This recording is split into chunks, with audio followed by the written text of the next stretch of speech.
نگاہ رکھنا کہ یہ جاتا کہاں ہے. وَهُمْ لَا يَشْعُرُونَ اور ان کو خبر نہیں ہوئی. وَحَرَّمْنَا عَلَيْهِمْ الْمَرَاضِعَ مِنْ قَبْلِ بہن دیکھتی ہوئی جا رہی تھی اور وہ صندوق جب کنارے پر فرعون کی اہلیہ نے اٹھا لیا اور وہ جب محل میں لے کر کے پہنچی تو اللہ تبارک و تعالیٰ فرماتے ہیں کہ انہوں نے دودھ پلانے کا انتظام کیا کہ اب دودھ پلانے کے لیے دائیوں کا انتظام کریں. تو اللہ تبارک و تعالیٰ فرماتے ہیں وَحَرَّمْنَا عَلَيْهِمْ الْمَرَاضِعَ مِنْ قَبْلِ کہا کہ ہم نے حضرت موسیٰ علیہ السلام پر دائیوں کو پہلے سے ہی روک دیا تھا, پہلے سے حرام کر دیا تھا کہ آپ کسی کا دودھ نہیں پئیں گے. فقالت هل ادلکم علی اہل بیت اور جو آپ کی بہن حضرت موسیٰ علیہ السلام کی بہن جو کھڑی ہو کر کے دیکھ رہی تھی اس نے کہا هل ادلکم علی اہل بیت کہا کہ میں تم کو خبر دوں گھر والوں کے بارے میں یکفلونہ لکم کہا کہ وہ اس کی تمہارے لیے تربیت کریں گے, اس کی پرورش کریں گے. وہم لہ ناصحون اور وہ اس کے خیر خواہ ہوں گے. کہا کہ میں ایک گھر کو جانتی ہوں کہ وہ اس کی پرورش کریں گے اور اس کا خیال بھی رکھیں گے اور وہ اس کے خیر خواہ ہوں گے. فرددناہ الی امہ کی تقر عینہا اللہ تبارک و تعالیٰ فرماتے ہیں کہ جب ان کی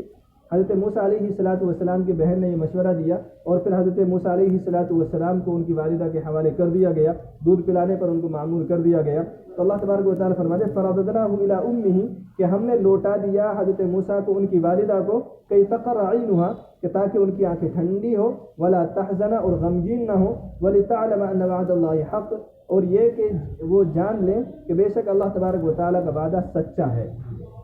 کہ اللہ تبارک و تعالیٰ نے کہا فرضنا کہ ہم اس کو لوٹا دیں گے آپ کے پاس, تو اللہ تبارک و تعالیٰ نے لوٹا دیے تاکہ وعدے کی یقینی ہونا اور وعدے کا سچا ہونا اس کو معلوم ہو جائے. ولیکن اکثرہم لا آج کے مسلمانوں کو کی محرومی اور بدنصیبی یہ ہے کہ ہمیں یقین نہیں اللہ تبارک و تعالیٰ کے وعدوں پر کہ اللہ تبارک و تعالیٰ نے نماز میں کیا وعدے رکھے ہیں. ہم اگر یقین ہو جائے تو ہم میں سے کوئی نماز نہیں چھوڑے گا, اگر معلوم ہو جائے کہ روزے پر کیا اللہ تبارک و تعالیٰ کے انعام میں ہے تو ہم میں سے کوئی روزہ نہیں چھوڑے گا, اگر معلوم ہو جائے کہ شریعت پر چلنے پر اللہ تبارک و تعالیٰ کا کیا انعام ہے اور اس کا یقین ہو جائے تو پھر ہم میں سے کوئی بھی گناہ کی طرف قدم نہیں بڑھائے گا. تو فرمایا وَلِتَعْلَمَ أَنَّ وَعْدَ اللَّهِ حَقٌّ اور تاکہ معلوم ہو جائے کہ بے شک اللہ تبارک و تعالیٰ کا وعدہ حق ہے. وَلَكِنَّ أَكْثَرَهُمْ لَا يَعْلَمُونَ اور لیکن ان میں سے اکثر جانتے نہیں ہیں. وَلَمَّا بَلَغَ أَشُدَّهُ وَاسْتَوَى آتَيْنَاهُ حُكْمًا وَعِلْمًا حضرت موسیٰ علیہ السلام ایک زمانے تک اپنی والدہ کے پاس اور شہر میں رہ کر کے فرعون کے گھر میں پرورش پاتے رہے, اور جب اپنے زور کو پہنچے, اشد کہتے ہیں مفسرین کرام نے لکھا ہے کہ اشد کا لفظ بولا جاتا ہے 33 سال کی عمر پر, اور وستوا اور وہ سنبھل گئے یہ آتا 40 سال کی عمر میں. تو 33 سال اور 40 سال کے آس پاس کی جب عمر ہو گئی, ولما بلغ اشدہ واستوى اور جب پہنچ گئے اپنی زور کو اور سنبھل گئے, آتینا حکما وعلما پھر ہم نے ان کو حکمت اور علم عطا فرما دیا, یعنی نبوت سے سرفراز فرما دیا. حضرت موسیٰ علیہ السلام کو نبوت دے دی گئی. وَكَذَلِكَ نَجْزِي الْمُحْسِنِينَ اور اسی طرح ہم بدلہ دیا کرتے ہیں بھلائی کرنے والوں کو. وَدَخَلَ الْمَدِينَةَ عَلَى حِينِ غَفْلَةٍ مِّنْ أَهْلِهَا اور مفسرین کرام لکھتے ہیں کہ جب حضرت موسیٰ علیہ السلام کو نبوت مل گئی تو حضرت موسیٰ علیہ السلام نے لوگوں کو سمجھانا شروع کر دیا. یہ بات فرعون کے پاس پہنچی تو فرعون کو یہ بات اچھی نہیں لگی کہ وہ دعوت دے رہے ہیں اللہ تبارک و تعالیٰ کی عبادت کرنے کی, کیونکہ فرعون تو اپنے آپ کو رب کہلواتا تھا کہ مجھے سجدہ کرو, مجھے رب مانو.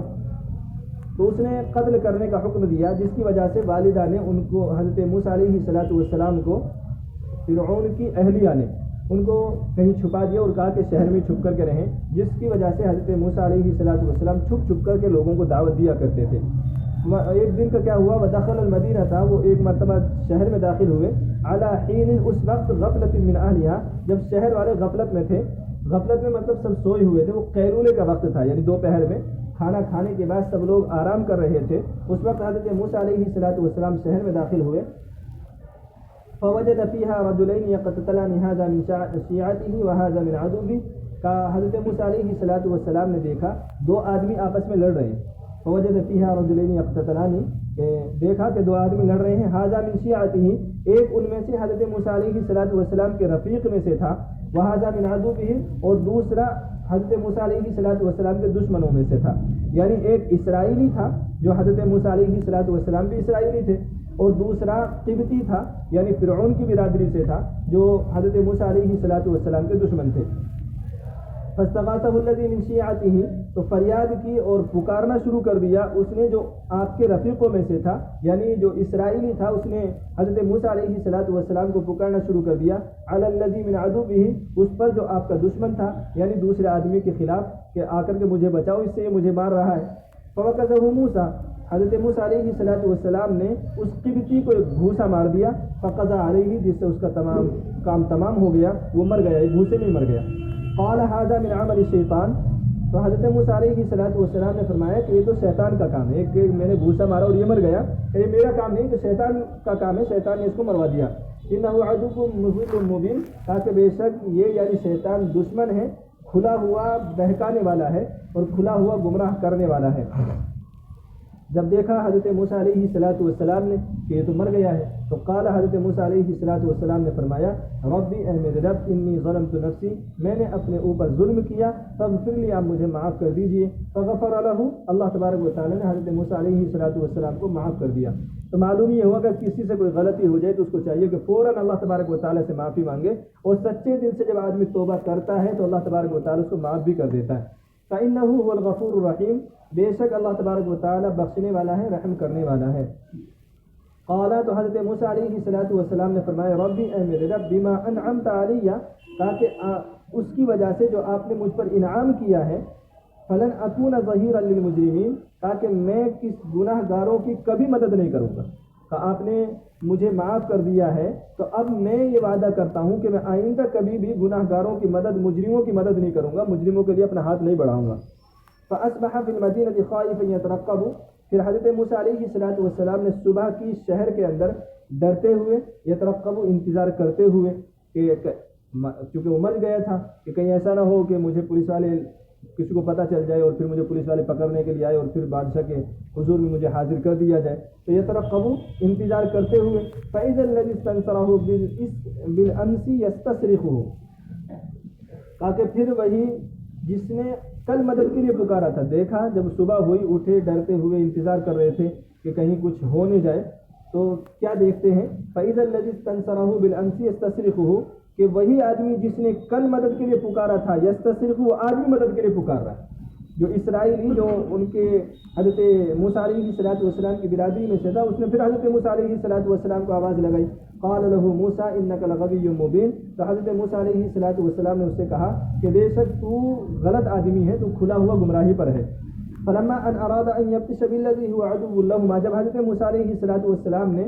اسرائیلی کو یہ کہا کہ تو غلطی پر ہے، وہ تو کھلی ہوئی غلطی پر ہے، تو اس نے سمجھا کہ آج میری خیر نہیں، کہ کل اس کو مارا تھا، وہ مر گیا تھا، کہ آج میری خیر نہیں۔ فلما ان اراد ان یبطش، جب حضرت موسیٰ علیہ السلام نے ہاتھ بڑھایا ان میں صلح کرانے کے لیے، بالذی عدو لہما، اس کی طرف ہاتھ بڑھایا جو ان دونوں کا دشمن تھا، یعنی قبطی کی طرف ہاتھ بڑھایا، جو لڑنے والا تھا وہ بھی اسرائیلی تھے، اور حضرت موسیٰ علیہ السلام بھی اسرائیلی تھے، تو دونوں کا دشمن وہ قبطی تھا، تو حضرت موسیٰ علیہ السلام نے ہاتھ بڑھایا اس قبطی کی طرف، اور وہ اسرائیلی سمجھا کہ آج میری باری آئے گی۔ قال، تو اس اسرائیلی نے کہا، یا موسیٰ، اے موسیٰ، اترید ان تقتلنی کما قتلت نفسا بالامس، کیا چاہتے ہو تم کہ آج مجھ کو قتل کر دو گے جیسا کہ آپ نے قتل کیا ہے کل ایک جان کو، یعنی جیسے کل اس کو مار دیا تھا قبطی کو، کیا تم یہ چاہتے ہو کہ آج مجھے مار ڈالو گے؟ ان اريد الا ان تكون جبارا في الارض، کہ تم صرف اپنا سکہ جمانا چاہتے ہو شہر کے اندر، اپنے آپ کو زورور دکھانا چاہتے ہو کہ کل اس کو مار دیتا آج مجھے مار دو گے، کہ لوگوں میں چرچا ہو جائے اور آپ کا زور لوگ ماننے لگے، کہ تم یہ چاہتے ہو۔ اس اسرائیلی نے یہ کہا، وما تريد ان تكون من المصلحين، اور آگے کہا کہ تم لوگوں میں صلح کرانا نہیں چاہتے ہو، تو تم تو لوگوں کو مارنا چاہتے ہو۔ بس جیسے اس اسرائیلی نے یہ کہا کہ کل ایک آدمی کو مار دیا تھا، اب یہ جو قبطی تھا اس نے سنا اور وہاں سے چھوٹ کر کے بھاگا، جا کر کے سیدھا فرعون کے دربار میں جا کر کے کہا کہ اس قبطی کو حضرت موسیٰ علیہ السلام نے مارا تھا، جا کر کے شکایت کر دی۔ اتنے میں وجاء رجل من اقصى المدینہ یسعى، شہر کے دوسرے کونے سے ایک آدمی آیا دوڑتے ہوئے، قال یا موسیٰ، اس نے آ کر کے کہا، اے موسیٰ، ان الملأ یأتمرون بک، بے شک سردار لوگ آپ کے بارے میں مشورہ کر رہے ہیں، لیقتلوک، تاکہ وہ آپ کو قتل کر دے، تاکہ لوگ آپ کے بارے میں مشورہ کر رہے ہیں فرعون کے دربار میں بیٹھ کر کے، مطلب یہ ہے کہ آپ کی خبر وہاں تک پہنچ چکی ہے کہ آپ نے قبطی کو مارا تھا، کہا فخرج، کہا آپ یہاں سے نکل جائیے، شہر چھوڑ دیجیے، انی لک من الناصحین، کہا کہ بے شک میں آپ کا خیر خواہ ہوں، آپ کا ہمدرد ہوں، اس لیے کہہ رہا ہوں کہ شہر چھوڑ کر کے چلے جاؤ۔ فخرج منها خائفا يترقب، وہاں سے نکل گئے حضرت موسیٰ علیہ السلام ڈرتے ہوئے اور راہ دیکھتے ہوئے کہ کدھر جائیں، اب کیا کریں، کہاں جائیں۔ قال رب نجنی من القوم الظالمین، اور عرض کی اے میرے رب مجھے ظالم لوگوں سے نجات دے دیجیے۔ اللہ تبارک و تعالیٰ سے دعا کرنی شروع کر دی۔ اس کے بعد حضرت موسیٰ علیہ السلام مدین پہنچتے ہیں۔ اس کے بعد کا واقعہ پورا آگے اگلے ہفتے انشاءاللہ اللہ تبارک و تعالیٰ مجھے آپ کو کرنا آسان کر دے۔ الحمدللہ رب العالمین، اللهم صل على سيدنا محمد وعلى آل سيدنا محمد وبارك وسلم۔ ربنا ظلمنا أنفسنا وإن لم تغفر لنا وترحمنا لنكونن من الخاسرين۔